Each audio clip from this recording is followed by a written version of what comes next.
It's completely a bunch of idiots that don't give two shit. They're raising children of disobedience. They're disobedient. That don't give two shits. Like on the video a while ago today, earlier, sister, like you're like, do you get when you're a child? Do you can you just do whatever you want? Do you not have to listen to your father in your father's house? Well, that's true. But today, the children aren't even raised to that. There's fathers that ain't even home or not even there. They don't even get to have part of it. Children grow up without fathers, so they don't even know what it's like to have to listen to their father. And then a lot of them that do, they're treated like, the daughters, they're treated like little princesses, like whatever you want. We're just going to do what you want to do. Oh, you don't want to do that? Oh, okay. We don't have to. There is no, who sets the rules? The children run the house. The father don't have no say at his house. Majority of that's how this country is grown up now in this generation. The past 2 generations have went downhill like a speeding bullet. Yeah. To a cesspool of this is what we're living in. This is what brings on the generation that doesn't have any. They blessed are those whose wombs never bore and breasts never nursed, and the lovers of self and the boasters and the whatnots and that's the generation that we're in. That's the season we're in. Yeah, that's the people that you want to talk to and. Is there a I think Jasher or Jubilees talks about that back in the day. This has happened before. Where I forget what the time period was, but they forced their women to be barren by means of I forget if it was drugs or something, but I'm trying to remember where I saw that from. It was one of the extra biblical books that talked about this happened before, that the men were forcing their women to be barren because they didn't like the fact that they would gain weight through their pregnancy and all that. I'm trying to remember if that was from Jubilees or Jasher. It was from one of them. Right, that would have been before Messiah's time. Yeah, so this seems to be keeps reoccurring. This type of stuff happening today. I mean, the government's doing it. Yeah. Mm-hmm. Yeah, they're promoting it. They're putting it into the system. I mean, that's what the schools and everything. Yeah, it's totally. I mean, yeah, if you're going to send your children to public school, get ready to have to deal with a nightmare on trying to instill good morals into your children, because they're being taught very cunningly corruptive, orchestrated bullshit. It's a mess. No, I mean, really, if somebody's preaching the truth out there, they're not being funded by anybody that's got money, and they're not being. I mean, not really. There's really the masses, the ones that are liked the most, the ones that are the most entertaining, that say the most pleasant things to your ear. You want to find somebody go listen to somebody who ain't saying pleasant things, who's saying things that make your ears cringe, because more than likely they're actually speaking the truth of Yahuwah in this day and season that we're living in. And you come away not feeling good. You come away with fear and trembling, thinking, oh crap, man, I better buckle down and guard this. I don't want to, but I couldn't handle to live like my sister is living there with that stuff that's going on in her house like that. I couldn't do it. I'd flip the shit out. People would get thrown the hell out on their face. If they weren't afraid to desecrate the Sabbath day, they would be by the time they got done living in my place. They'd be afraid of me, because I'd go ape shit on them. They would not desecrate the Sabbath day around while I'm on the property. I find it detrimental to my livelihood, and to the day that Yahuwah returns, that I'm going to be found in any favor of his. I'm going to have a hard enough struggle on my own. I don't need somebody living up in my place that's going to be causing my place to come under the wrath. I'd throw him out on their ass straight up. He'd be scared to death. There would be definitely a confrontation. I think Brother Tobiah needs to come to Shoshana's house. It'd be like Nehemiah going on. I'd be like, look. Yeah. You may not fear you, but you're going to be fearing me, because we're going to have a problem. You can pull that shit wherever you want to, but not here on the Sabbath day. You ain't pulling that shit. You have respect and reverence for that day. There you You go. want to go pull that shit on that day? You better do it somewhere that ain't here. Go over to your friend's house and blare your crap and do your stuff on the Sabbath day, because it ain't happening on the Sabbath day here. Yeah. They have no That's fear what we're supposed to be doing. That's what we're supposed to do. That's what Messiah, our Father, told in Exodus and Deuteronomy. He said, you do this so that they fear me.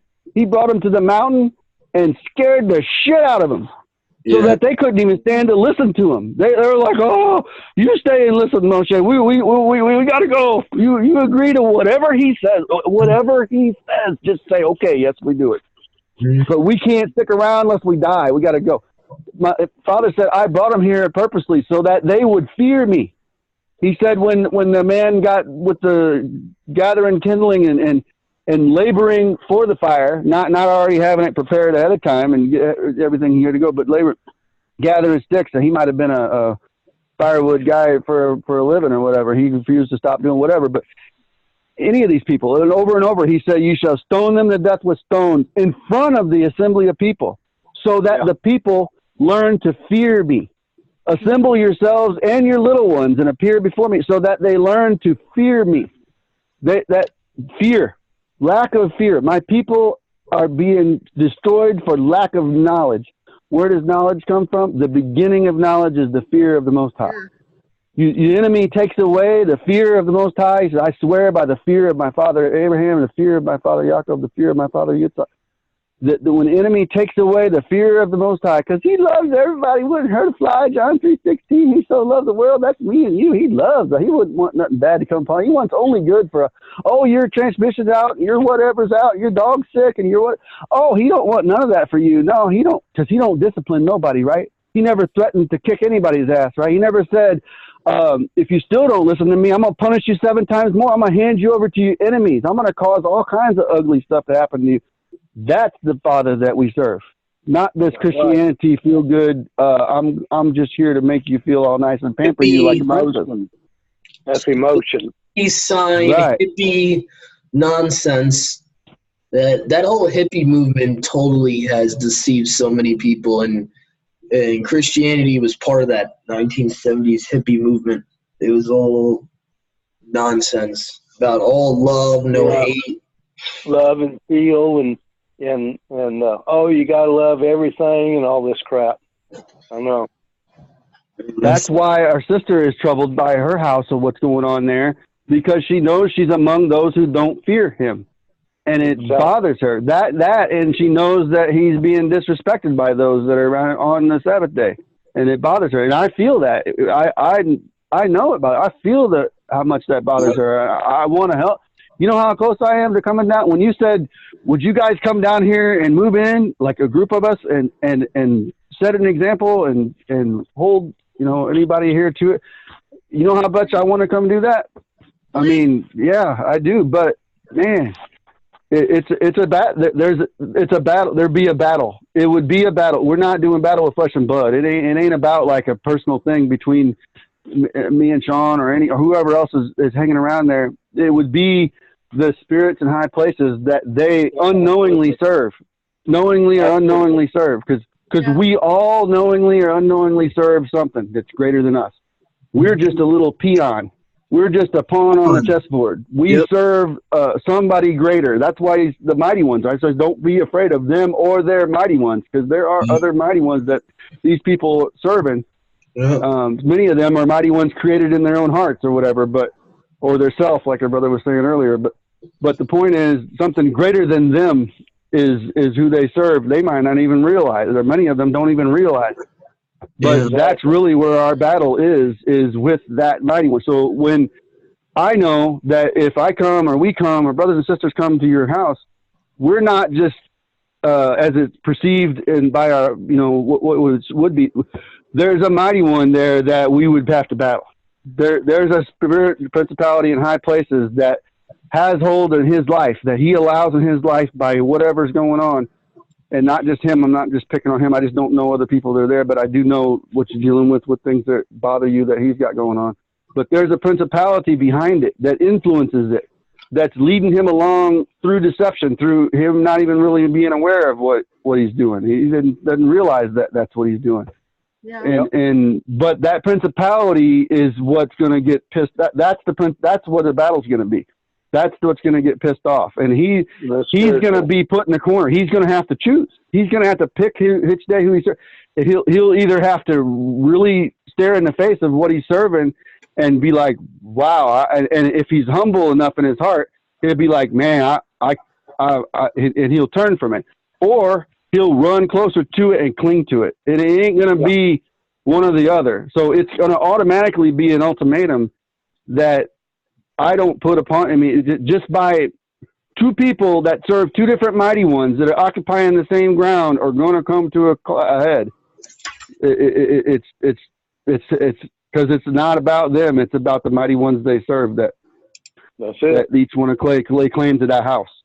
That's basically what the house divided can't stand. So the house is going to blow up, or somebody's got to give, basically. That's it. I'm at the point where I want to leave. I know. I heard you crying out about that too, and I'm willing to help in any which way I can. I'm completely financially strapped. I just took a job this past week that I got to go away. Not this coming week, but the week after next, and I'll be in Iowa for 3 weeks. And as long as I make it through that, then I'll have some finances and I'll be able to travel and do some stuff. But I traveled a whole lot earlier this year from Florida to California. I flat strapped out my finances. They're completely, financially, I got nothing. I'm down. Unless I want to start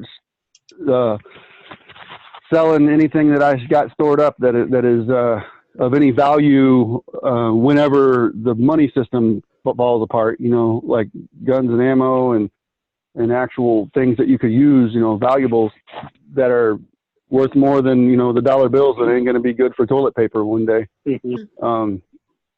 Unless I start turning that into what the world perceives to be valuable currency, what we know of is unequal weights and measures of false banknotes.